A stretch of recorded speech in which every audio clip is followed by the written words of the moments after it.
महा cartoon TV.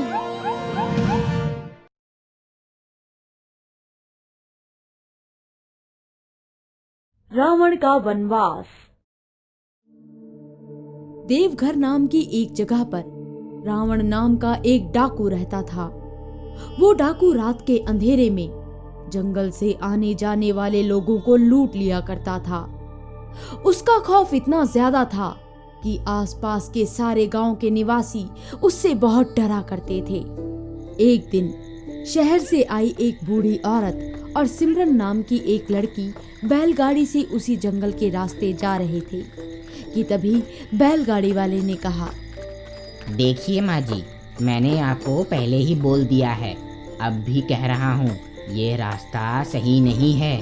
यहाँ कई सारे डाकू एक साथ रहते हैं। मेरे पास तो ऐसा कुछ भी नहीं कि वो लोग मुझसे लूट सके, लेकिन आपके पास कई सारा सामान है। देख, न मैं आज तक किसी से डरी हूँ और न आगे डरूंगी। अगर तुझे लग रहा है तो तू यहाँ से चला जा। अजीब ही औरत हैं आप। मैं आपको समझा रहा हूँ, लेकिन आपको तो कुछ समझ ही नहीं आ रहा। देख, अब अपनी माँ की उम्र की औरत को मत सिखा, चलता रह। दादी, हाँ मेरी लाडो। मुझे बहुत डर लग रहा है दादी। अरे तेरी दादी है ना तेरे पास, तो इसमें डरने की क्या बात है। कि तभी अचानक से बहुत सारे घोड़ों की आवाज आने लगी, जिसे सुनकर बैलगाड़ी वाला और सिमरन डर गई। देखिए माँ जी, हो गया ना कांड। बाप रे, आज तो ये रावण डाकू मुझे भी नहीं छोड़ेगा। तू चुपचाप से चलता रह, मैं देखती हूँ कौन हमें लूटता है। इतने में कई सारे डाकुओं ने बैलगाड़ी को घेर लिया। चल बुढ़िया, जितना भी सामान है मुझे आकर अभी दे जा। तू क्या मेरा ससुर है जो तेरे बोलने पर मैं अपना सारा सामान लाकर दे दूं? देख बुढ़िया, हमारे साथ शान पट्टी करने की कोई जरूरत नहीं है। चुपचाप से अपना सामान दे दे, वरना हमारे पास और भी तरीके हैं। तेरे तरीके को मैं जानती हूँ। अब अपना मुंह बंद कर और यहाँ से निकल जा। बुढ़िया, बुढ़िया देना।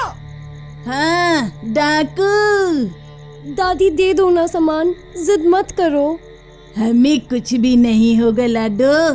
तेरी पोती तुझसे ज्यादा समझदार है। उसकी मान और अपना सारा सामान मुझे दे दे, चल। मैं नहीं दूंगी। अब तुम सभी यहाँ से जाते हो या नहीं?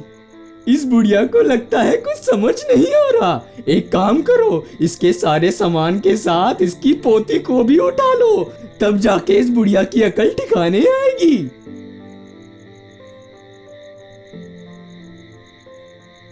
ये सामान छोड़। दादी बचाओ, दादी, दादी बचाओ। छोड़ो मेरी पोती को। आ गया तेरा दिमाग ठिकाने पे बुढ़िया। अब भुगत अपने घमंड की सजा। काफी देर तक चली खींचातानी में सामान के साथ साथ सिमरन को भी सभी अगवा करके ले गए। ये देखकर दादी का बहुत बुरा हाल हो गया। वो वहीं पर रोने लगी।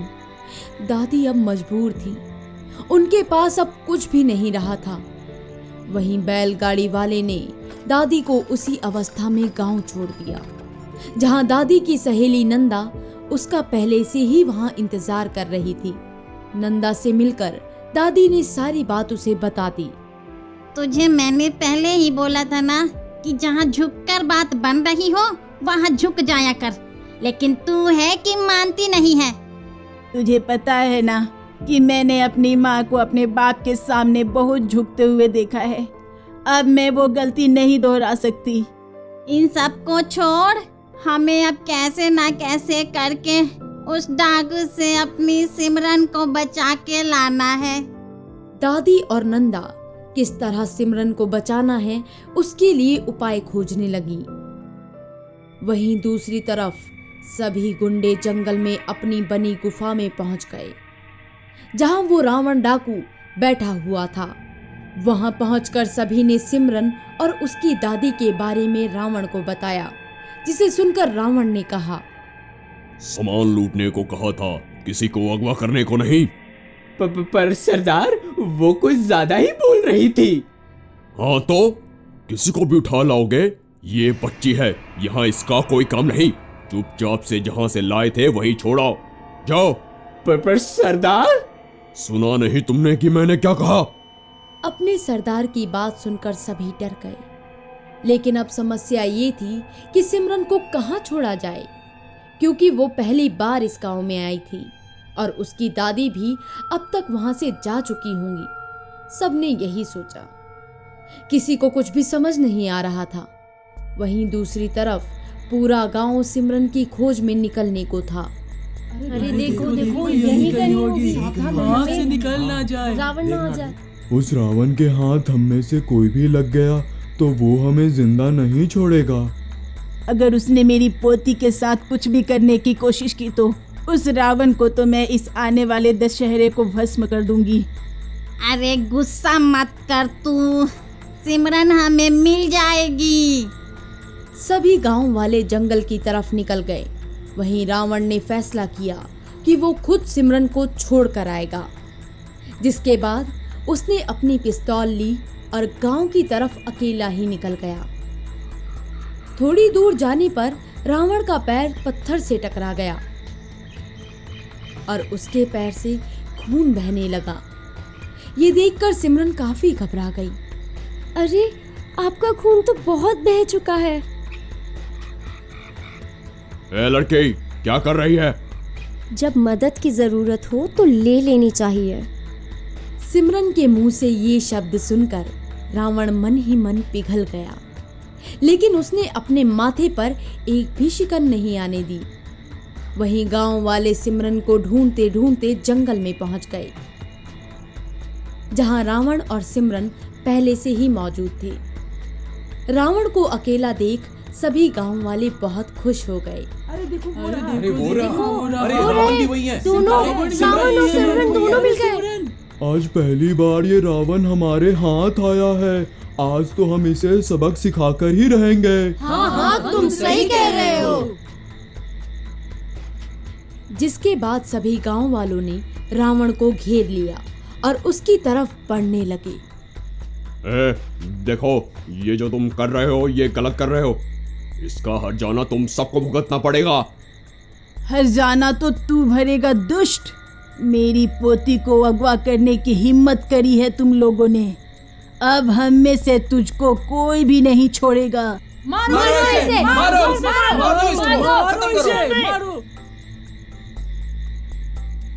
माँ, मोहन, आप जिंदा हो? और तू भी जिंदा है? मुझे लगा कि उस लाला की लगाई लालच की आग में तुम मर गई। इसी बात से तो मैं बहुत आक्रोश में था, इसीलिए आज मैं यहाँ हूँ। मुझे भी यही लग रहा था कि गांव में लगी उस आग में मैंने तुझे खो दिया। तब से तेरी ये आखिरी निशानी तेरी बेटी को मैं लेकर जहाँ तहाँ घूम रही थी। ये मेरी बेटी है? हाँ, ये तेरी ही बेटी है। रावण असल में रावण नहीं, बल्कि सिमरन का पिता मोहन था, जो एक दर्दनीय घटना में अपनी माँ, बेटी और गांव वालों से अलग हो गया था। ये बात पता लगने पर रावण फूट फूट कर रोया। उसे समझ ही नहीं आया कि अब वो अपनी गलती का पश्चाताप कैसे करे। वहीं रावण के अत्याचार से गांव वाले अब भी आक्रोशित थे और वो उसे सबक सिखाने की बात कर रहे थे। नंदा ने सभी को अपने तरीके से समझाने की बहुत कोशिश की, लेकिन वो नहीं माने। जिसके बाद रावण ने कहा, मैं अपनी गलतियों का पश्चाताप करना चाहता हूँ। मैंने अब तक जितना भी सामान लूटा है वो सब मैं आपको लौटाना चाहता हूँ। लेकिन तेरे अत्याचारों की सजा इतनी नहीं है मोहन। तुझे पश्चाताप करना होगा। तुझे आने वाले इस दशहरे तक गांव वालों की सारी संपत्ति और किसी के रोजमर्रा का काम करना होगा, और जो भी खाने को मिले उसे खुशी खुशी ग्रहण कर अपना ये वनवास पूरा करना होगा। तभी जाकर तेरी ये सजा पूरी होगी। ये सुनकर रावण ने अपने परिवार को फिर से पाने की चाहत में हाँ कह दिया। जिसके बाद उसने वही किया जो उसकी माँ ने उसे कहा। दशहरा तक उसने अपने अंदर के घमंडी अहंकारी रावण का अंत कर दिया। रात होते ही रावण दहन कर दिया गया और अगली ही सुबह से रावण मोहन बनकर अपनी माँ और बेटी के साथ खुशी खुशी रहने लगा।